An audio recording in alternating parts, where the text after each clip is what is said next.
special partnership with and brought to you by our friends at FLYN. Today on Soulfront, I have a conversation with Maria Ross, who is the founder of Red Slice, a consultancy that advises entrepreneurs and fast growth companies on how to build an irresistible brand story and how to authentically connect with their customers. We discuss themes from Maria's new book, The Empathy Edge, and Maria really understands the power of empathy, both from a brand and a personal level. In 2008, 6 months after launching her business, a ruptured brain aneurysm almost killed her. Her humorous and heartfelt memoir about surviving this health crisis, entitled Rebooting My Brain, has received worldwide praise. I'd also strongly recommend you check it out. In our talk, we explore how organizational challenges such as failed product launches, furious customers, toxic work environments, all stem from one root cause, a lack of empathy. We also talk about the business advantages to adopting empathetic leadership styles, culture, brand, and how this approach is not just good for society, it's great for business. So, without further ado, let's get into the show. Maria, welcome to the show. Just a little bit about you. Before we start, you are a brand strategist, an author, a speaker, an actress when you have time. And you also believe that cash flow and creativity are not mutually exclusive. This is correct?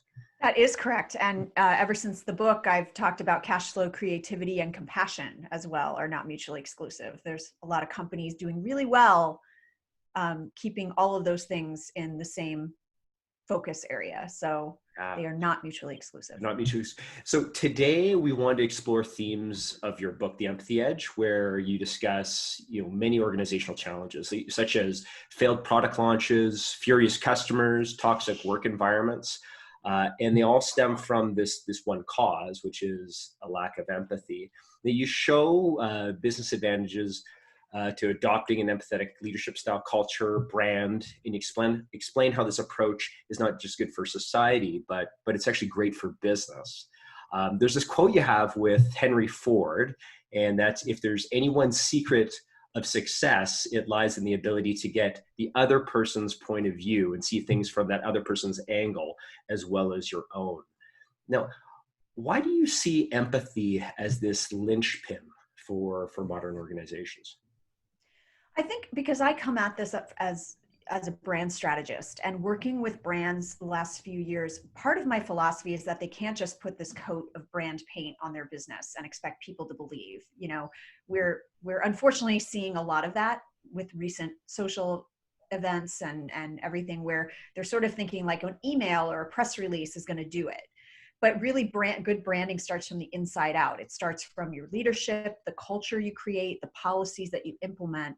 And so when you look at all the issues that are challenges for organizations, right? And a big part of it is sometimes they get in their own way. There's miscommunication. There's, like I said, toxic work environments.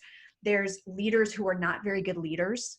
And then that results in employees not feeling engaged. And when your employees are not engaged, they're not delivering the best customer service experience. So there's sort of a domino effect when you lack this important leadership trait of empathy, because in the end, human beings are running businesses and human beings are consuming the things that businesses create. And if people don't feel seen, heard, and understood internally or externally, there's always a disconnect. There's always, I am going to assume intent. I'm going to assume you don't know what you're doing. I'm going to assume you don't care about me as a customer. And the ability to see things from other people's point of view and have kind of leading to a more productive conversation, if we want to get really like literal about it, right? That's where it starts. That's where you overcome those challenges and you can actually have successful projects. You can launch successful products. You can have good customer loyalty and word of mouth. So that ability to empathize and act on that empathy, not do what somebody says, but be empathetic as a way of gathering information and having a discussion. If we were all more empathetic in the workplace and as an organization, it would solve a lot of these challenges. Yeah, definitely. I want to go into just actually the idea of empathy. Like, empathy is said to be the ability to step into another person's shoes, like aiming to understand their feelings or perspectives. Like, you've mentioned before to me that you shouldn't be confused with the golden rule, like do unto others as we would have done unto you. Instead, thinking of this platinum rule, like do unto others as they would want to be treated. They might even have different tastes than you. Absolutely. So like when people get confused with this idea of empathy, like what does empathy truly mean to you? So in recent years, psychology and science have shown us that empathy is not just about feeling what another person is feeling. You can have cognitive empathy where you're able to see things from another person's perspective without actually feeling the emotion. And I think for a long time, that's why business shied away from, this skill set, because they thought it was too emotional, right? But empathy can often mean you're still telling somebody something they don't want to hear, or not what their idea was or whatever, but you're doing it in a way that you are looking at things from their perspective, communicating in a way that's going to resonate with them, and trying to find common ground, because now you know the context. Now you know where they're coming from versus, butting heads all the time of this is what I want to do and this is what I want to do. And you're only in your own head. You're not saying, okay, I don't agree with you, but I can understand where you're coming from. Let's try to find common ground on what that intention under your action might be. And then we can find a solution that's, agreeable for both of us. But in the business context, empathy is about, again, perspective taking. It's a mindset. It's less of an emotion. It can lead to an emotion if you can see things from someone's point of view and really feel that inside you. But it doesn't have to. So if you're able to see something from the other person's point of view, now you can create a productive action out of that. And that action for me is compassion. That's the act of acting on empathy. What you do with that information is where compassion comes in. So I'm excited that because of modern definitions of empathy, we can apply it better to the workplace. There's people that don't feel so squishy about talking about it in the workplace anymore as a leadership skill, because it's not, what it's not giving in. It's not just caving into crazy demands. It's also not just hiring a bunch of really nice people and expecting them to do the right thing, right? Empathy is much more a proactive mindset, and you can still come away not agreeing with somebody, but the way that you interact with them is more productive. Yeah, it's funny because like in a way, you'd think it's quite simple, empathy, but there's many layers to it. And if you look at like some of the statistics, and I pulled off some statistics from this 2017 workplace monitor on empathy, and one is 85% of employees agree that empathy is often overvalued by their employers. 30% of employees don't feel the company they worked for is empathetic. And 50% feel that the organization in general is not empathetic. 37% believe that their company does not keep up when it comes to empathy. There's a few more stats here. 60% of employees would be willing to take slightly less pay. 77% would be willing to work longer if their company showed empathy. And then 92% of employees would be more likely to stay if their company empathized with their needs. Like it just seems that there's this gap when between what the employees would like to see in terms of empathy and then what they see in their company or companies in terms of what they're doing for empathy. Right. When did you notice this empathy gap within organizations? Well, I noticed it initially, and by the way, all that data is supported by other data and other research of the state of workplace empathy, some Gallup polls, and there is. I was trying to find the one statistic I had from the state of workplace empathy that spoke to your point about leaders thinking their organization is empathetic versus what the employees actually think, and that disconnect, right? So I started noticing it in brand strategy workshops with my clients. I work with fast growth companies, SMBs, where it's a very diverse leadership team. They're all coming at things from their own agenda. And I found it fascinating so I started writing this book in 2016. So prior to that, I started noticing this trend, especially with my most technology-driven companies, right? where they were starting to say, we want our company to be seen as empathetic, or we want our company to be seen as approachable or kind or compassionate. And that was something I hadn't heard before. You know, you hear, we want to be innovative. We want to be known for cutting costs. We want to be, you know, very hard things. But many of them started to use this language. And I was like, this is interesting. And for some of them, it was like, well, that's great, but what are you actually doing to support that your culture and your leadership? You can't just go say this as a brand promise. And this is, you know, my change management background. I'm not just a marketer. I'm also a change management consultant from the past. And it was about, okay, so what are you doing internally to back up that promise if that's how you want to be seen? And that's where you sort of got the blank stares, right? So that's where I noticed that gap of like a desire to be seen as a company that supports their employees, supports their community, supports their customers. That's just like a really nice place to be and work and do business with. But what were their policies behind that? What were they just expected it to happen with sort of the right language on their website. And right, that's where they had to sort of like, well, what's the substance behind what you're trying to say? How are you operationalizing empathy is the term that I say. Because it doesn't just happen by accident. Like I said, it doesn't just happen by hiring a bunch of really nice people. You have to give them the environment, and you have to put the policies, procedures, reward structure, modeling, all of that in place. So you create an environment where they can easily default to that. And I find that so interesting because, you know, another part of this empathy gap is bias and privilege. You know, bias puts, you know, certain people at a disadvantage. Privilege puts people at an advantage.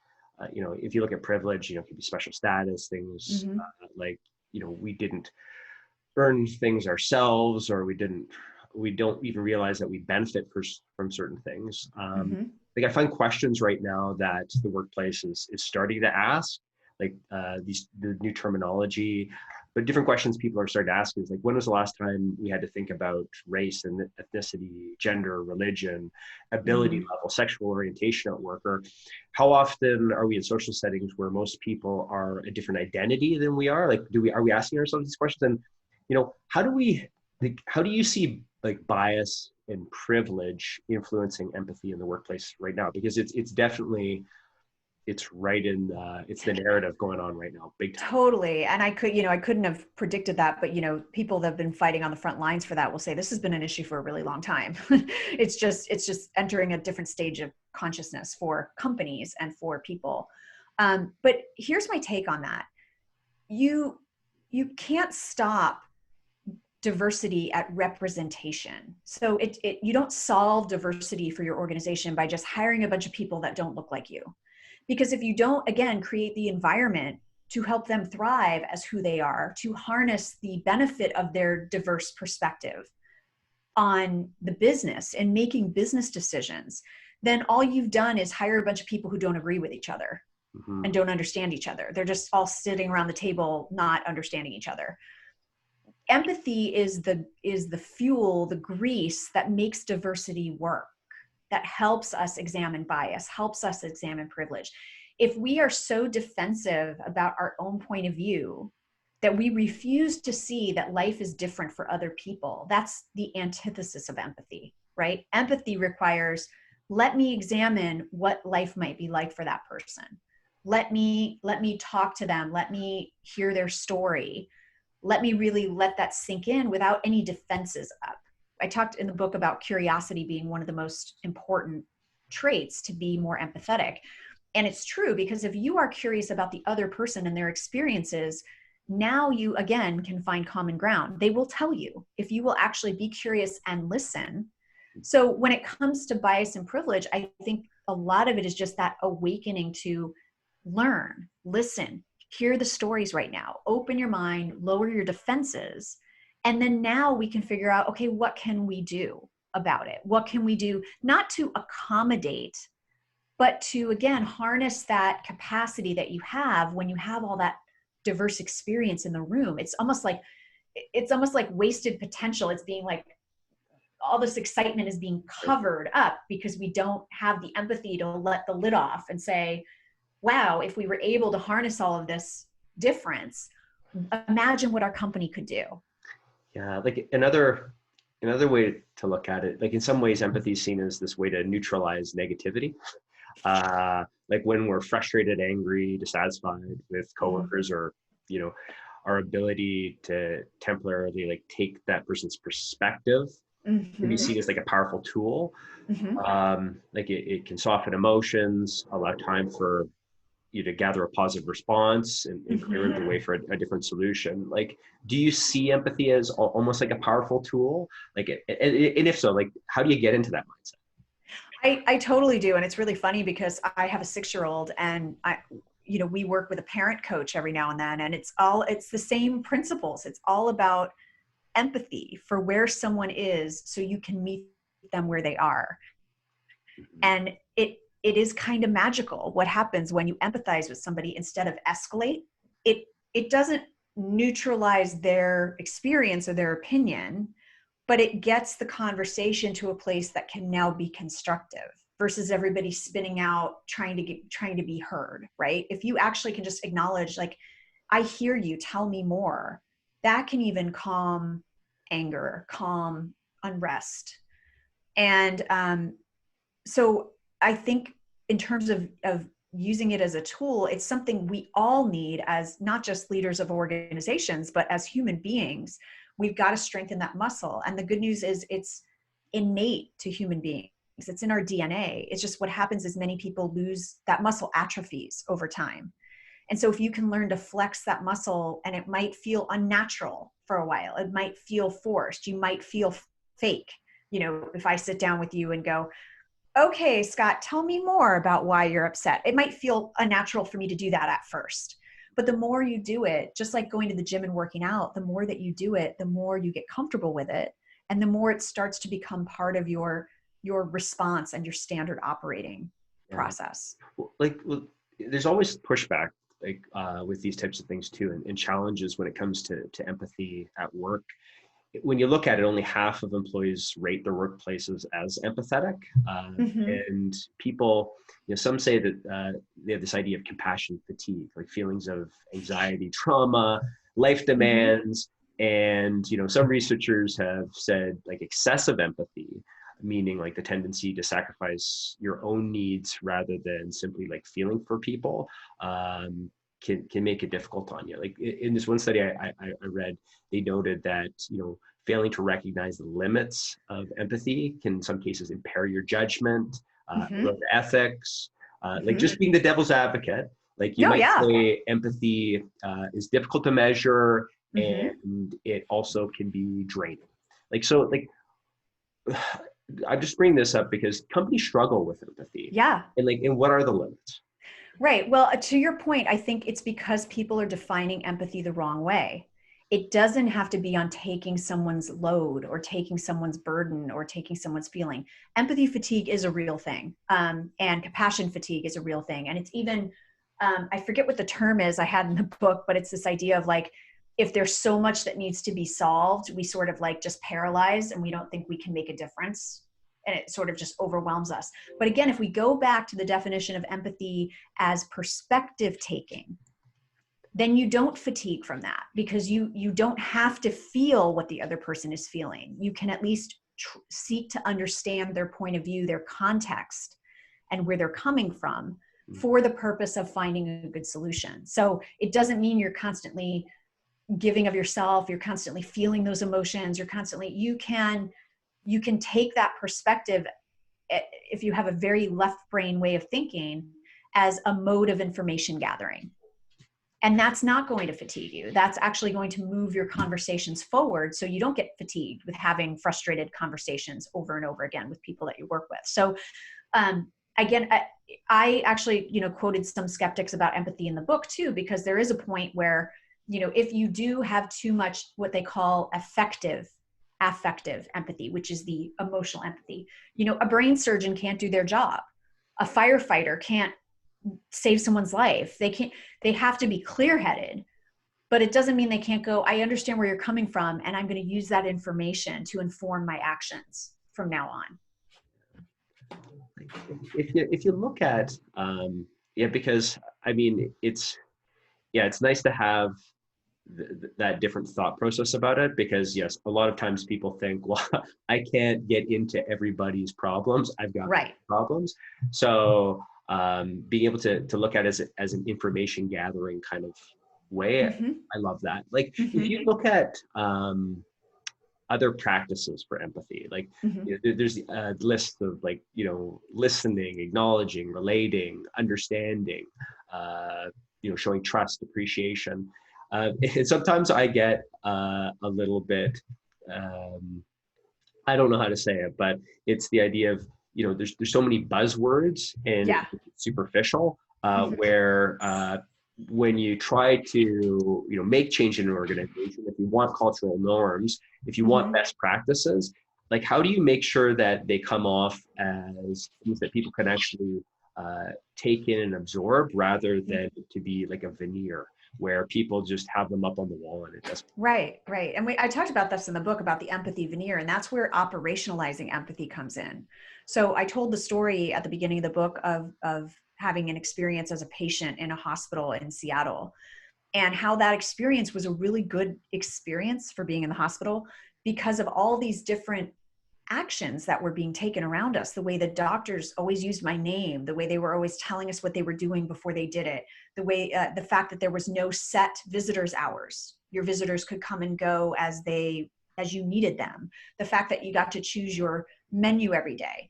And what I found out later was that was not by accident. Again, those were policies put in place based on patient feedback about the experience that adhere to a principle called patient and family-centered care, which is a worldwide movement for hospitals and health facilities.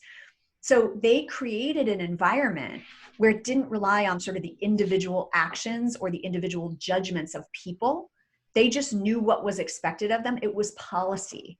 And so, I know policy is sometimes a dirty word, but if you create an environment where people can default to acting in a way where others are seen, heard, and understood. And further, I became a patient advisor on the council that helped make some of those decisions, because they were like, tell us about what the discharge process is like.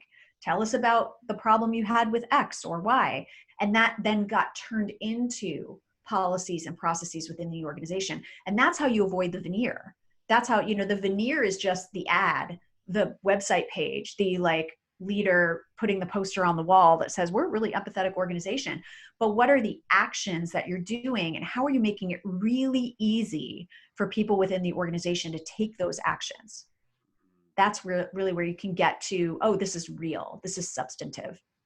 Yeah, it's funny that you mentioned healthcare, and you'd think that that would be the most natural place where empathy would exist, Mm-hmm. and it can, and and sometimes it might not be, right? Right. Because people have that feeling of maybe emotional overload, and there aren't those practices in place or policies in place to make it work right. I find it interesting if you look at like I looked at the 20 most empathetic companies Yeah. out there, and Facebook, Google, LinkedIn, Netflix topped the list.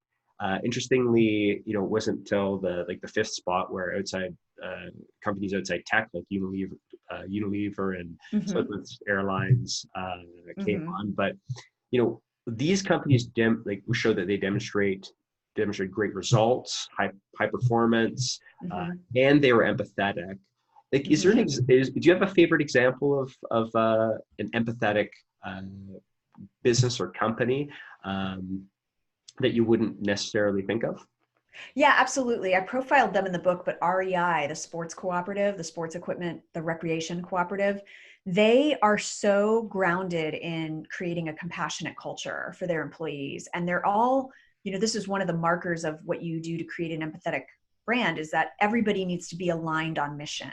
Like, it's not just a mission statement that somebody has to look up in a meeting because they've forgotten what it is, right? Everyone is there based on the hiring process. This is what I mean about embedding it, right? Based on the hiring process, the promotion process, the rewards process, everybody understands why they're there. They're there to support the love of the outdoors for their members. So number one, everyone internally is aligned on mission. Number two, that mission aligns with what their customers want. So their tribe, their certain kind of customer is like, yeah, that's what we're all about too. So now you have not only internal alignment, but alignment between the company and their customers of what they're both after.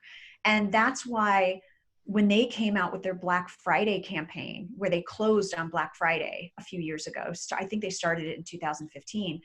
It was a huge risk to be a retail store that closed on Black Friday, the biggest shopping day of the year. Mm-hmm. But it came about not from like a boardroom session of like, how can we go viral? Like that's a veneer, right? It didn't come about of like, how can we look really empathetic and go viral?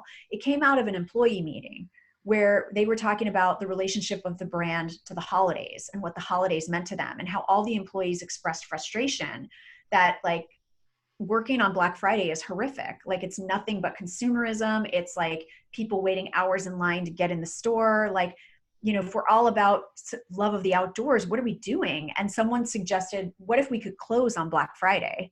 And of course, everyone said, but we could never do that. And then leadership said, I don't know, can we? And because they were so aligned and it was so genuine, it came from a genuine place. When they did it, they've had nothing but success. They got all this free press. They started a hashtag movement where people posted pictures of them spending time with their families on Black Friday. And their membership rates went up, their sales went up, their brand recognition went up. So they've had nothing but goodness come from that. And what I love about that story is that's what happens when it's genuine. That's what happens when leadership understands why they're there. And surprisingly, when I spoke to them, they said, it wasn't as hard to sell up the chain as we thought it was going to be, because everyone internally was aligned on mission.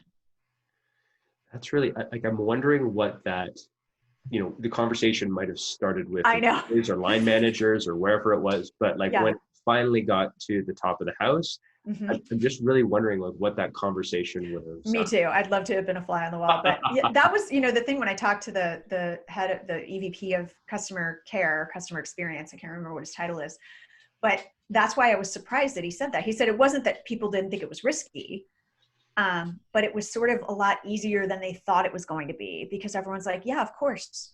Like, we're here to help people enjoy the outdoors. Like, that's what our customers expect from us. And so that alignment and that results from hiring the right people who are on board with your mission, and hiring people who have a tendency towards empathy and do ask questions and do care about the viewpoints of people other than themselves. So you create the culture that you hire, Mm-hmm. and you create the culture that you reward as well. Yeah, I think, and this was actually my last question, Maria, and I think you answered most of it, but it's just like empathy in the workplace, is said to begin at the top, but maybe not. Mm-hmm. And like one way to make sure the whole office benefits from the culture is to make sure that there is the senior leadership like preaching what they say. Mm-hmm. How do we get that buy-in from leadership? Like, how do we, is it, how does that start, or how have you seen it start? Well, it happens a few ways, right? Like, number one, you can create an empathetic culture in your business from wherever you are, whatever your sphere of influence is. If you just run one team, if you are just, an individual contributor, you can model empathy as a means for success. So if you strengthen your empathy, and that's how you interact with people and how you get stuff done, and people see you're getting promoted, your team's performing, you're exceeding goals, they're going to go, wow, how did they do that? Oh, wow, they're very empathetic. They're very easy to work with. They're very whatever. And I can find success here too by acting that way. So modeling can happen at any level of the organization, right? But it is true that if you can get that leadership from the top, like Zoom Communications being a company founded by the CEO who is rabid about customer empathy and experience and delight. If you're not lucky enough to be in a conversation, in a company like that, the other thing is, that's partly why I wrote the book, was making the case and giving the data and the research to show how it impacts the bottom line. So if someone really doesn't think it has a place in business, they're going to be very interested to see that it boosts innovation, it boosts productivity, it boosts retention, it boosts word of mouth.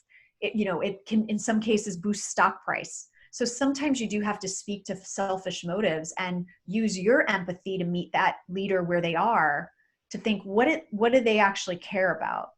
When I'm making the case for this, what's going to resonate for them? Yeah. Maria, thank you so much for your time today. I really enjoyed our conversation. Thanks for having me. Thanks so much. Thank you for your support. Please remember to click subscribe so we can bring you more remarkable interviews with extraordinary leaders.